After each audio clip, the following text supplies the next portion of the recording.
families, and he's been delivering. Gas prices fell at the fastest rate in over a decade this summer. They've dropped almost every week since June and are down by $1.16 per gallon on average. What is up, everyone? Please take a second and hit that like button. The more likes we get in a short period of time, the more people the algorithm will bring into the chat to come hang out with us and see what's going on. So please hit that like button. Let me know how you're doing, and happy freedom. To be delivered in December. He is directing the Department of Energy to be ready to move forward with additional releases of oil this winter if needed.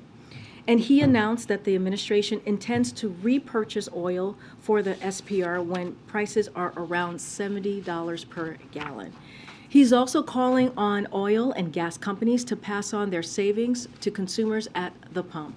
Right now, right behind me, you see this chart. The profit that energy companies are making in every gallon of gasoline is about double what it typically is at this time of year. And you see that between the crude oil and the retail gasoline prices there in the lines. The retailer margin over the refinery price is more than 40% over the typical level. These outsized industry profits margins are adding more than 60 cents to the average price of gallon of gas and keeping prices higher than they should be. This is unacceptable. Lastly, as you know, in a few minutes, the president's going to be making another announcement, a new actions to boost electric vehicle battery production and ensure that we have the critical minerals we need to keep building them right here in America. The president's economic agenda has generated an American electric vehicle manufacturing boom. Today's announcement will further that progress. Through the bipartisan infrastructure law, the Department of Energy will award $2.8 billion in grants to expand domestic manufacturing of batteries for electric vehicles and the electric grid. The president will also announce the American Battery Material Initiative, a new effort to mobilize the entire government in securing a reliable and sustainable supply of electric minerals used for power, electricity, and EVs. The president will be joined at today's announcement by Energy Secretary Granholm and executives from leading battery companies. With that, Josh, welcome back. I feel like I haven't seen you in a while. I know. Well, I think last time was Air Force One on the way to Hagerstown to break. That's eternity ago. What trip? Two questions. The president just said that the oil releases from the Strategic Reserve were not political. But we've seen on a daily basis that the administration is making these announcements on abortion, gas prices, EVs, student debt, and an array of other programs such as infrastructure. What's the goal of these announcements, given that they're happening so close to midterms?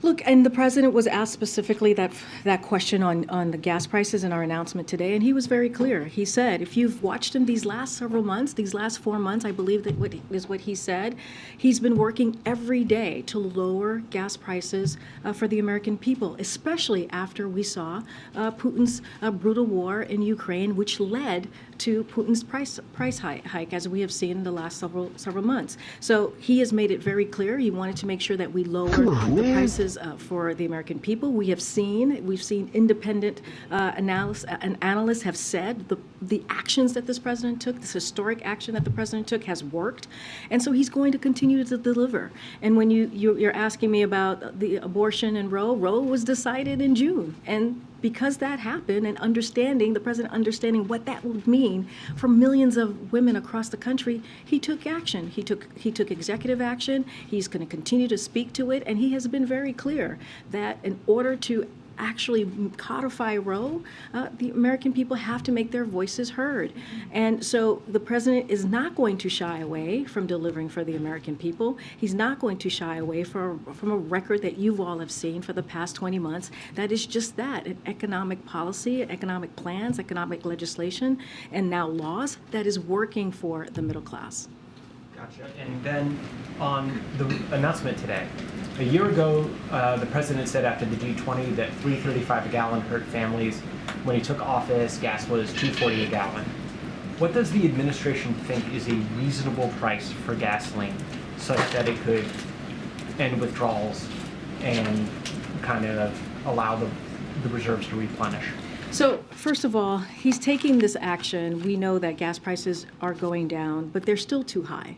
And he acknowledges that, and that's why we're continuing taking the work to bring those prices down. And that is the promise that he's made the American people. I know people have asked, what is the sufficient level, right, in order to make that to be at a point where we feel that the supply is where it needs to be. Look, the supply has to meet demand, right? We just had this chart that laid out what was the stark differences that we're seeing with cost. Meet demand. 60 cents more. We are saying to oil companies, they need to make sure that the profits that they're making, that also the everyday Americans get that relief as well. And so really, we're trying to make sure that supply meets demand. That's what the president is trying to do. And he uses the Strategic Petroleum Reserve, when he taps into it to say, as you know, which is a historic decision. That's what the Strategic Petroleum Reserve are for. They are for these moments, these global challenges, these global market challenges that we're seeing because, in particular, because of this Putin's war. Thanks, Corinne. In the 15 million barrels of oil the president talked about today, it's when you put that in the context, Americans consume an average of nearly 20 million barrels of oil a day. So for the actual impact... Stevie Marley just let me know that me and Corinne match. We did not coordinate that. She's copying me. Tell her to stay out of my damn windows. Today's announcement is about responding to the effects of Putin's ongoing war. And that's why the president took this action, because it's still continuing. Putin's brutal war on Ukraine is still ongoing, as I just said. It completes the release of the 180 million barrels the president announced earlier this year. And as you heard from the president just now, he's directing the Department of Energy to be ready to release additional barrels of oil should conditions warrant it. And so we've seen the impacts. We've seen the impacts already. Again, and I just said this to Josh, we have seen independent analysts say that the work that this president has taken when it comes to this historic decision with the Strategic Petroleum Reserve, we have seen the effects. We have seen gas prices go down. So again, the president's going to do everything that he can to make sure that we make the lives of American families a little bit easier. But you couldn't say a timeline of, by saying this today and happening in December, of when there's actually an impact for American consumers and pocketbooks, of when people might feel this. So again, we are already seeing the impact on consumers, but what the president is saying is that the prices are already too high. And so we want to make sure that the supply out there meets the demand, and that is not what's happening. And just one more, sorry, on restocking the reserve when it hits $70 a barrel, oil's trading at around $83 a barrel today. What makes the president confident you'll be able to buy back oil at that level? So the release of the oil from the Strategic Petroleum Reserve was always meant to be a bridge, as you've heard us say many times, to greater supply, so to make sure that we have that supply out there. The pace of releases for October and November tapered off just a bit, but again, we want to make sure that it matches, that the supply matches the demand. So we're not saying that we're trying to bring down the price down to $70. That's not what we're trying to say. You heard the president mention how it's an incentive is what he's trying to put forward. So what we're saying is that if it goes to $70, oil companies should know that the United States government will come into the market as a buyer. And so that will create more certainty for companies as they weigh increasing investment. We're giving them further incentive to increase production. Of course, we refrain the flexibility to replenish at any market price, but we wanted to clearly signal to producers that we will continue the market, to support the market in this price range. Thank you, Corinne. To what extent does the White House and the administration feel the announcement today will actually counter the announcement we heard from OPEC and Saudi a few weeks ago to cut oil output? Do you expect it to partially offset that decision? Do you expect today's announcement to completely offset that decision?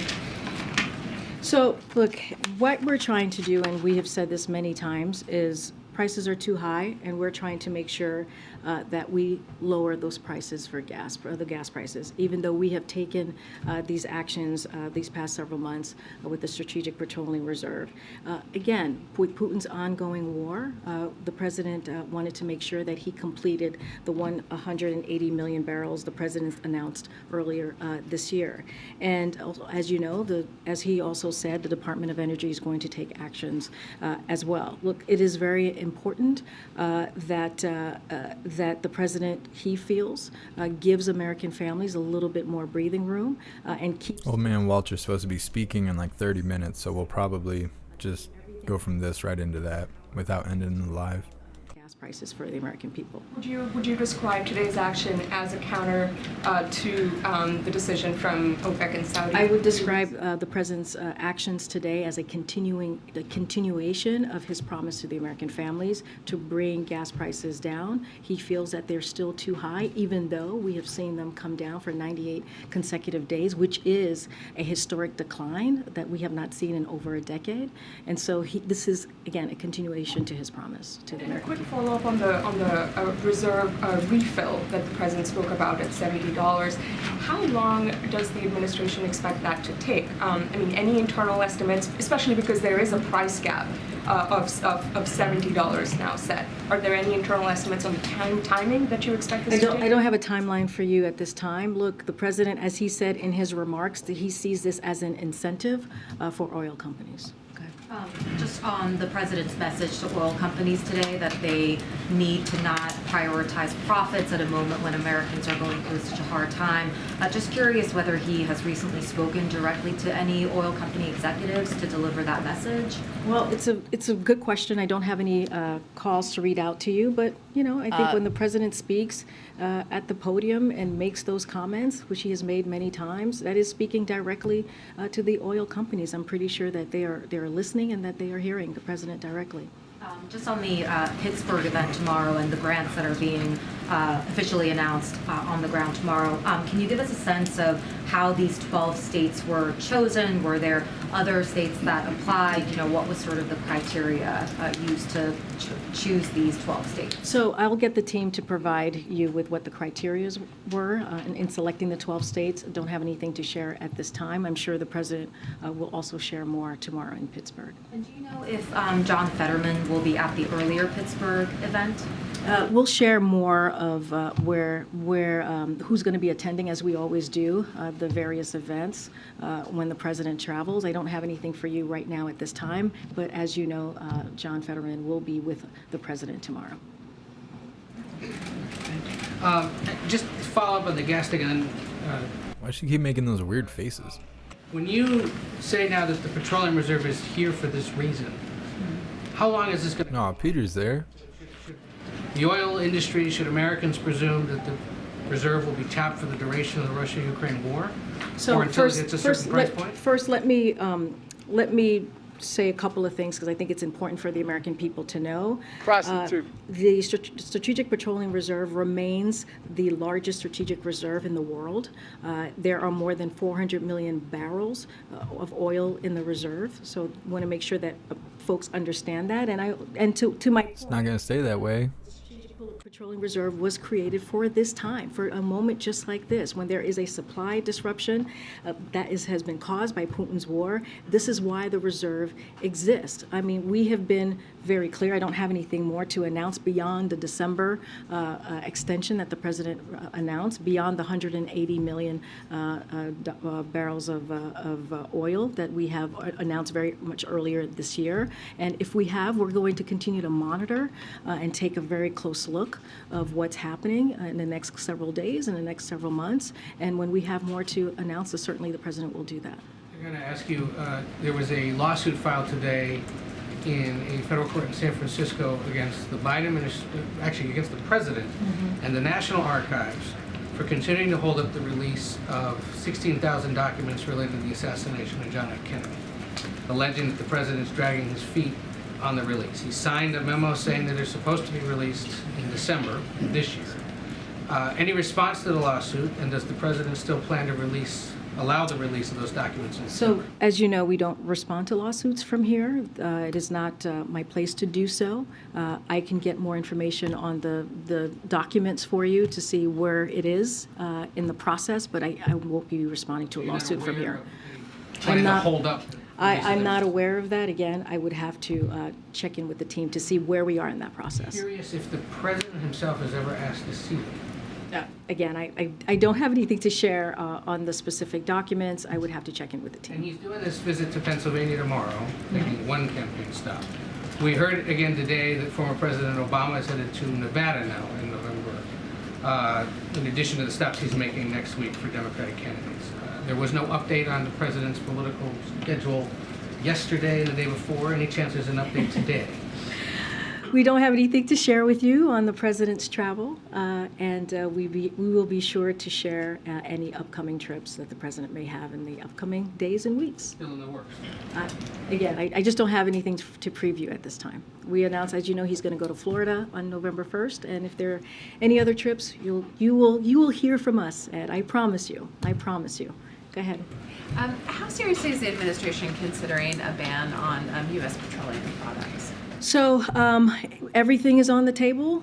Don't have anything right now to preview. Clearly, our focus today is to make sure that we deliver on the president's promise, is to continue to lower gas prices for the American people. But again, I don't have anything to preview at this time. And just on the G20, has the administration locked in a meeting with Chinese President Xi Jinping yet? I don't have a meeting or anything to preview for you at this time with the meeting with the president. Hey, I have a foreign policy question, but first I wanted to follow up on something the president said earlier. He said that he's readying his team to look for other opportunities for further releases. Do you have a sense of what would spark a further release in the future? I know Europe is considering a ban on something the president said earlier on Russian oil imports. Yeah, the president's asked his team to be on the ready in case there needs to be any more releases. Don't have anything else to preview. Clearly, we're going to be monitoring this the next several weeks, the next several months, and when we have more to announce, we will do so. I wonder also if you can comment on the arrest of Saad Ibrahim al-Mahdi in Saudi Arabia for sending tweets critical of the government. His son says he's been tortured and has accused the State Department of mishandling the case. So we can confirm the detention of Mr. al-Mahdi in Saudi Arabia and are closely following his case. We have consistently and intensively raised our concerns regarding this case at senior levels of the Saudi government in both Washington and also in Saudi. We will continue to do so. The Saudi government understands the priority we attach to resolving this matter. Exercising the freedom of expression should never be criminalized. Thanks very much. Back in 2020, when Congress was debating funding for replenishing the SPR, Democrats blocked it, saying it was a bailout for big oil. Why is it a good deal for taxpayers now? Well, right now we are dealing, again, I laid out what the Strategic Petroleum was created for. It was created for these moments, right? We're seeing supply disruption, right? There is a war currently happening in Ukraine that was started by Putin, a brutal war. And this is what these moments were for. When you see these global challenges, remember, this is a global challenge. This is not just happening here. It is affecting the global markets. And so this is an opportunity to do what we can to help American families. I was referring to the purchasing of the oil at $70 per barrel. Oh, I'm sorry. I thought you were meaning like why would we tap? No, Yeah. Replenishing at a lower price. So can you say your question one more time? She just had a Nancy Pelosi moment. Was debating funding for replenishing the SPR at a low price. Democrats blocked it, saying that it was a bailout for big oil. But now President Biden said today that it would be a good deal. Yeah, I know exactly what you're talking about. You're talking about when Donald Trump was trying to sell it at $20 per barrel to buy it. Look, it was a different time. He forced her to say his name. We are currently in the reserve. That's the first time they haven't referred to him as the MAGA king in like a year. Or the former administration. Type of repurchase. Say it with your chest. President Biden has called out the profits of oil companies. A couple months ago, it was talking about first quarter profits. Now it's second quarter. And so at this point, does the president feel like oil companies are ignoring his calls on this issue, the fact that they've continued to keep these profits? No, he doesn't think so. They actually brought down the prices. We have seen that in the past several months, but they need to come down more. And that's what the president is trying to make sure that continues to happen. And so he's not going to shy away from it. He wants to make sure that, as we saw in the chart, they did come down. They were able to do that. If you saw at the beginning of the chart, the prices it dipped, and it met what the retailers were paying. And so now we're seeing the difference, that 60 cents difference. And so we want them to bring that down to meet where consumers are. And then House Speaker. She looks like she's got tiny hands. Posted today by Punchbowl News said that Democrats need to improve their messaging when it comes to inflation over the next 3 weeks before the midterms. She calls inflation a global issue and points out or argues that because unemployment has decreased under Democrats and Biden, that inflation has gone up. And what's your response to the Speaker of the House saying that there is a messaging issue, that message is not getting out to voters right now, as indicated by polling that shows that those who have voters that are concerned about the economy, inflation, are favoring Republicans over Democrats?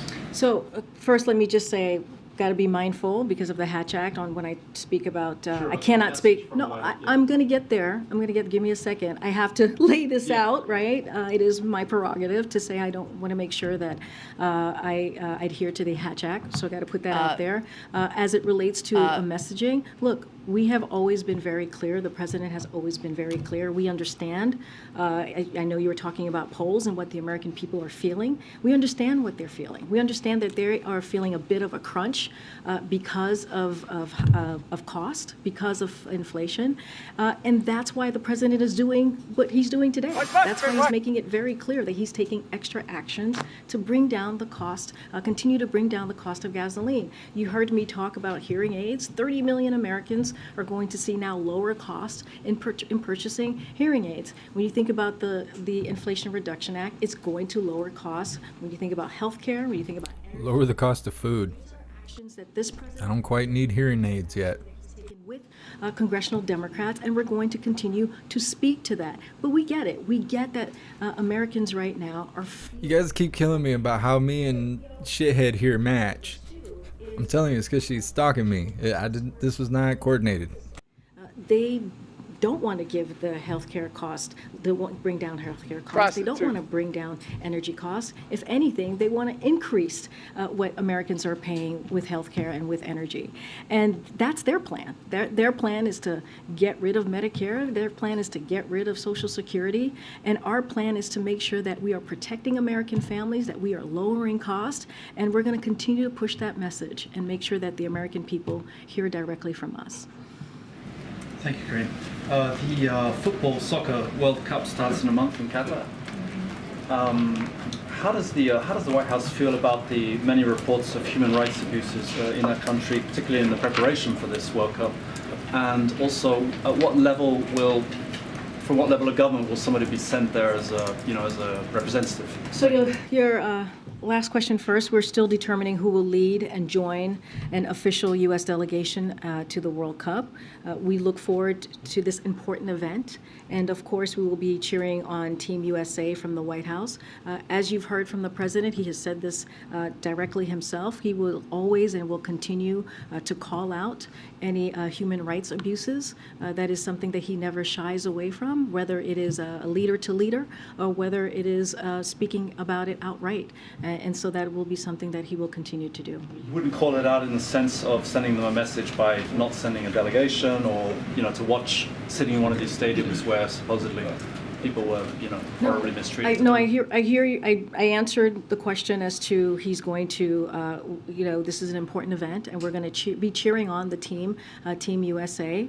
It is not an unusual thing for us to do when there is an event like this in whichever country it is. But again, when it comes to human rights, human rights abuses, the president will continue to call that out. This event is about our team. Team USA is about, again, a special event, and we're going to cheer them on. Thank you, Corinne. You've condemned governors sending migrants to various cities across the country. But where should officials that are overwhelmed by the number of migrants coming into their cities and into their shelters, where should they send the migrants? Well, we have said many times before, there's a process, a legal process, and that we are willing to work with cities who are dealing with this issue. What we have seen from governors is that they are using migrants as a political tool. That's not the way to do it. Yeah, and you guys are just trafficking them. So, I mean, semantics. Weeks they're sending migrants without letting city officials know, without letting the federal government know. And what they do is they call TV news stations to be there to capture this moment and use it as a political stunt. And so we will continue to call that out, but we are willing and open to work with cities that are dealing with this issue, as we have done with New York City, as we have done with Washington, D.C., and other cities as well. But does President Biden want more migrants to come to Delaware? I don't even understand that question, but I'll move on. Go ahead. Thanks, Karine. I'm wondering if you have a response to these videos first published by the Tampa Bay Times this week that show people in Florida who had been convicted of murder or sex offenses being released from prison, apparently thought they had the right to vote and had now been arrested for doing so. Yeah, we have seen those videos. We have seen that reporting by publication that you just mentioned. I want to be careful because I don't want to weigh in on any specifics ongoing cases in Florida. But the president believes that people who are not incarcerated for a felony should have their voting rights restored automatically. And he has repeatedly called on the Senate to pass comprehensive voting rights legislation that would do just that. Go ahead. Thank you, Corinne. Two questions on two different subject matters. First, high gas prices. Has the President of the White House ever considered summoning these oil gas company executives here to the White House so that President Biden can deliver some of the message that he delivered earlier in the Roosevelt Room? Well, as you know, the Department of Energy has had about several meetings, a couple of meetings with oil companies to have conversations on what we can do to help in lowering prices and to help with the issue that we just laid out today, and how oil companies are not meeting or not lowering. They're getting the profits but not lowering their prices. So we've had several meetings. We had White House officials who have also attended those meetings as well. Don't have anything else to preview or to add to that, but we have been in close touch with these oil companies. Okay. And also on Ukraine, as you know, there's been bipartisanship in terms of supporting Ukraine financially and militarily over the course of the past year since February 24th. Yesterday, the leader for Republicans in the House, Kevin McCarthy, said if Republicans take over the House, don't expect a blank check. That's the way he put it, in terms of supporting Ukraine. What's your response to that? So as you know, the United States has provided Ukraine with robust bipartisan support as Russia wages this brutal war, this unprovoked war on the people of Ukraine. We will continue to work with Congress, as we have these past several months, on these efforts and support Ukraine as long as it takes. And that is a commitment that the president made to President Zelensky just last week when they had their one-on-one conversation, and also at the G7 meeting with President Zelensky last week as well, with our partners and allies. Look, we thank leaders across the House and the Senate, Republicans and Democrats, who are working with us to hold Putin accountable and support Ukraine to defend itself from Russia's crime. And thank you so much, Ball, for continuing the membership program for 9 months. You're officially a hooligan. I appreciate you. Thank you. We see this supporting Ukraine in their fight for democracy and their fight for freedom as an important moment in time. So you expect bipartisanship regardless of who controls Congress as it relates to Ukraine funding? Well, I'm not going to get into hypotheticals from here. What I'm saying is we appreciate the bipartisan support that we have seen these past several months, and we will continue to work with House and Senate members to make sure that the support that we are giving the brave people of Ukraine that continues. I got a question about the upcoming meeting with the President of Israel next week. The Israeli government once again reiterated its sort of... Did you just see the guy right here roll his eyes? As soon as this woman started speaking, he rolled his eyes right into the camera. Aid. Given the situation, given Russia's action, given the increasing implication of Iran, He's like, this lady, my is goodness. this something that the president is going to push with his Israeli counterpart when he meets with him, push for the Israelis to maybe help more militarily the Ukrainians? So I would refer you to the government of Israel for more on their decisions. Not something that I would comment from here, but the president looks forward to welcoming the president of Israel to the White House on October 26th, as I announced yesterday, for a visit that will underscore the enduring partnership between the United States and Israel. I'm not going to get ahead of any specific issues the president plans to raise, but I can confirm they will consult on a variety of issues, of key issues, including opportunities to deepen Israel's regional integration and ways to advance equal measures of freedom, prosperity, and security for both Israelis and Palestinians. Again, when it comes to their own government decision, I would refer you to them. About any minute now, she's going to run out of the room because old man Walter is going to be on stage. What makes you think that they are going to listen to an administration that is ultimately trying to put them out of business? How is the administration trying to put them out of business? Well, they produce fossil fuels, and this president says he wants to end fossil fuel. So look, you kind of asked me this question yesterday, and here's where we would say U.S. oil production is up and on track to reach a record high next year. We've seen that from their from when we see their profit margins. It's record high. And so, in fact, the United States has produced more oil in President Biden's first year than under Trump's administration's first year. But at the same time, oil companies are raking in record profits, while more than 9,000 approved drilling permits remain untapped by the oil industry. There is no shortage of opportunity or incentive for oil companies to ramp up production. This is something that they can actually do. It is available to them. They can do this. And also, they are getting the profits. And so because they're getting, I just showed 60 cents on the chart, more profit, right, that we're seeing, more higher costs that we're seeing than what retailers are paying at the pump. They can bring that down. They've done it before. You saw that at the chart in the beginning. They were able to bring prices down. And one more that folds in the president's top domestic priorities. In Georgia, the president's endorsed candidate for governor, Stacey Abrams, is suggesting that one way to mitigate the effects of inflation is to get an abortion. Does President Biden agree? I did not see her comments on this, so I don't know the context of this. Again, I want to be careful because this is a political debate, and it's related to a midterm, an election. I'm not going to comment on that. Okay, I'll go to the back. Go ahead. Prostitute. Thanks, Green. Yeah, thanks, Green. So the FTC has so far found no signs of wrongdoing or price gouging within oil companies. So I'm wondering why the president still continues that narrative. Because we're seeing it from the chart. And oil companies were able to do it before, as I just stated to Peter. Look at her little baby hands, flaring them around the screen and stuff, all willy-nilly. Where their profit are and what people are paying at the pump. And so they can bring it down. They've done it before. And so the president wants to make sure that the profits that oil companies are making is also being, their profits is being afforded and given to the American people. So we've heard you say that the president believes there's not going to be a recession or might not happen.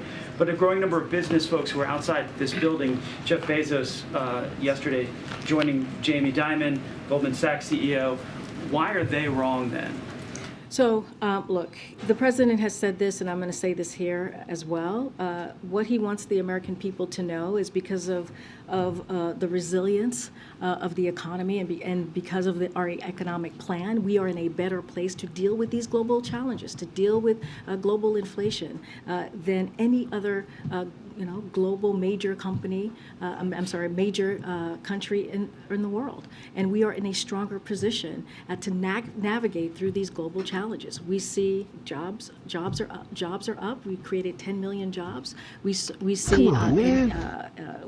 that unemployment rate is at the lowest that we've ever had in a while, in historic lows. And because of those pieces of data. That's two different things.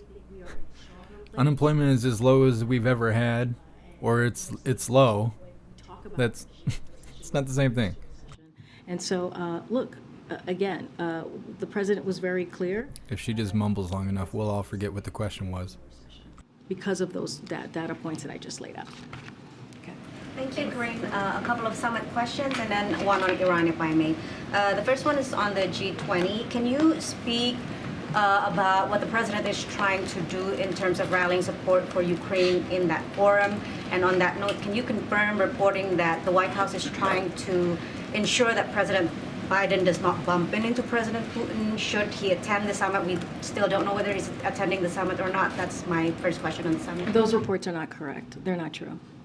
What about what he intends to do in terms of rallying support for Ukraine at the G20? The president, as he has been rallying support for Ukraine these past several months. As you have seen, he was on the phone with G7 and also President Zelensky last week. Again, rallying support. I don't have anything specific to share about the G20 and what that it could or might look like. So won't get ahead of our plans. And then on the APEC summit, can you confirm local media reporting that Vice President Harris will be attending the APEC summit instead of President Biden, and respond to criticism that the forum is not considered important enough, especially because the president would already be in the region, and also concerned that President Xi Jinping might dominate the forum? So we don't have any travel announcement to announce at this time. Look, we are, of course, consider the forum important. That is why the United States will be the host of the APEX in 2023. So clearly that is important to the president. That is important to us.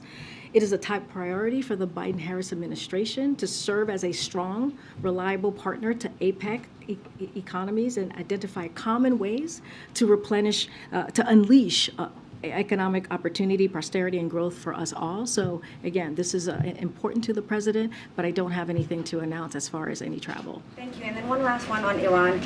Is the administration aware that Iran has sent military personnel to Crimea to train Russian military personnel on Iranian drones? And on that note, can you also enlighten us or share anything on the discussion of Iranian arms transfer to Russia that's being raised by the U.S. and allies at the UN Security Council today? So on those reports, I don't have anything here to share or confirm.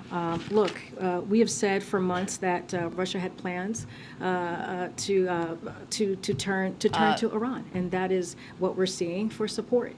And so it's another sign of how brutal Putin is willing to be and how isolated he is, along with Iran. The president spoke to this. One of your colleagues asked him a question about the martial law, and he talked about the brutality that Russia is trying to the Ukrainians. And what we're continuing to see is how bravely the Ukrainians are fighting for their freedom and fighting against the Russians' aggression. But it's not going to change the course of the war.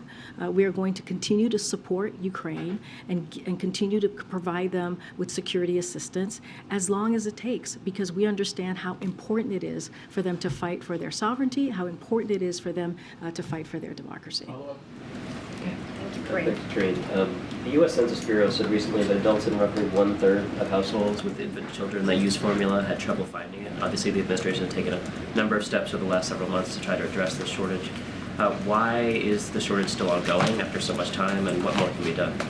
So, look, the president and his administration has taken actions, as you know, through the last several months to make sure that we have progress to address this issue that is currently happening right now, and also to avoid any future issues. As you know, we've ramped up the domestic production, which including invoking the Domestic Production Act, which has allowed companies to increase production. And as a result, U.S. infant formula production year to date has outpaced the 2020 levels. So we have seen some improvement. We understand that there's more work to be done, and so we're going to continue to work on that as well.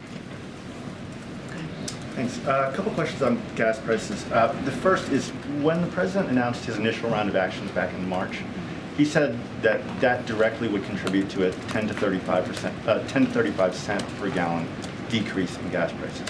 Can you give the same or similar quantification here? And if not, what's the difference? Look, I'm not going to give a quantification here at this time. Look, the difference now is that, and the reason that the president made this announcement is Russia continues its aggression. It's continuing its war. And so the president took extra action to deal with gas prices, even though that they have been going down. They're still too high. And so the president, again, is going to continue to keep his promise to the American people to lower cost at the pump. And not just that, lower healthcare costs, lower energy costs. Old man Walter's gas prices are higher than his kid is. What it's going to deliver and do for the American people. And so, look, this is something that the president takes very seriously. When we talk about inflation, we talk about cost. He has made this a priority when we talk about his economic policy. And so that's what you heard from the president today. And secondly, earnings season's coming up. You're going to have a lot of these companies, the oil companies, reporting their earnings. Most likely, potentially announcing more buybacks. If that happens, again, another quarter, what's the consequence here? I mean, what more can the White House do here to prevent oil companies from just continuing to, funnel profits to that? So, look, we're going to continue to have those conversations. As I mentioned, Department of Energy has been in touch with oil companies on a pretty regular basis, that they've had that open door of communication. So that will continue. And you're going to continue to hear from the president. I don't want to get ahead of what might or might not happen. We have seen the oil companies actually act before, very early on, to bring their prices down, to make sure that, that the American people are paying what they should be paying at the pump, right? To make sure that the American people are not are being given a little bit more of a breathing room. And so the president's going to continue to speak out, and we're going to continue to do the work. Thanks, Corinne. Okay. Thanks, everybody. Thank you.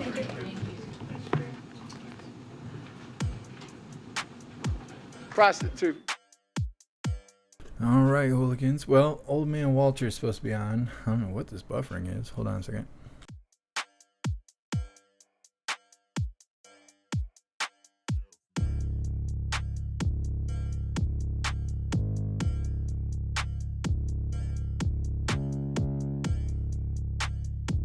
All right, so we're just waiting for old man Walter. He was supposed to be talking a minute ago, so we'll see how long it takes for him to get on stage. If anything, they're just waiting for Corinne to run away. HG. Oh, weird. They just ended his live. All right, hold on a second. HG. Peter did ask questions 15 minutes ago, 20 minutes ago or something.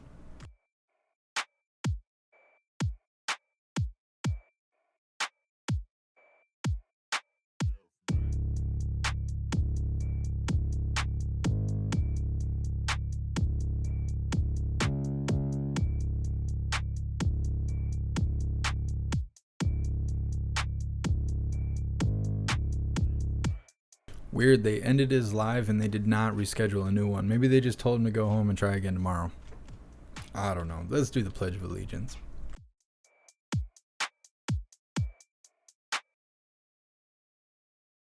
Alright, hooligans, you ready to pledge that fucking allegiance? Gotta get psyched for it. Please join me for the Pledge of Allegiance. I pledge allegiance to the flag of the United States of America and to the republic for which it stands, one nation, under God, indivisible, with liberty and justice for all.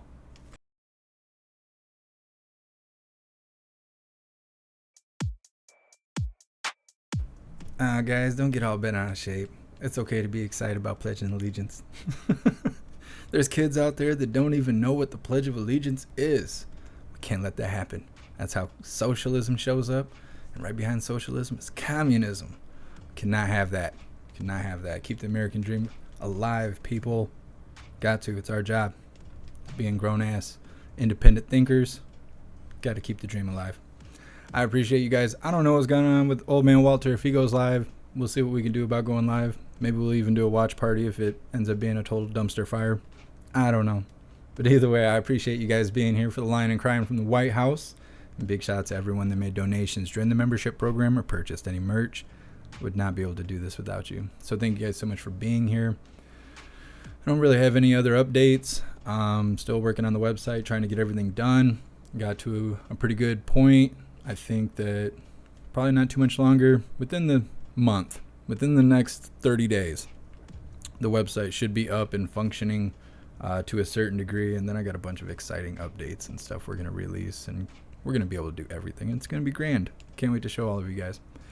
Definitely join the Hooligan community, either Gilded or Discord. It's the best way to stay connected to all the hooligans and myself. You'll get exclusive news, exclusive updates, and alerts on things that are going on behind the scenes. There's a news board to keep you constantly up to date with everything that's going on around the world, so definitely join the community. Like I said, it's the best way to be alerted for when and where we go live. So if you end up coming to lives late, or you miss the live entirely because YouTube decided not to send you a notification, you can avoid all that nonsense by just joining the community. It is free. If you would like to support everything we do, there's membership programs on there, on Gilded and on Discord, if you would like to do any of that stuff. And then also join a free speech platform, either Rumble or Odyssey is the way to go. If you are not on those platforms, you're on a platform that potentially could be deleted one day because of communism and community guidelines and all the other words that mean censorship. So definitely join a free speech platform. I appreciate you guys. I'll see you on the next live. Until then, stand tall, shine bright, and that's a wrap.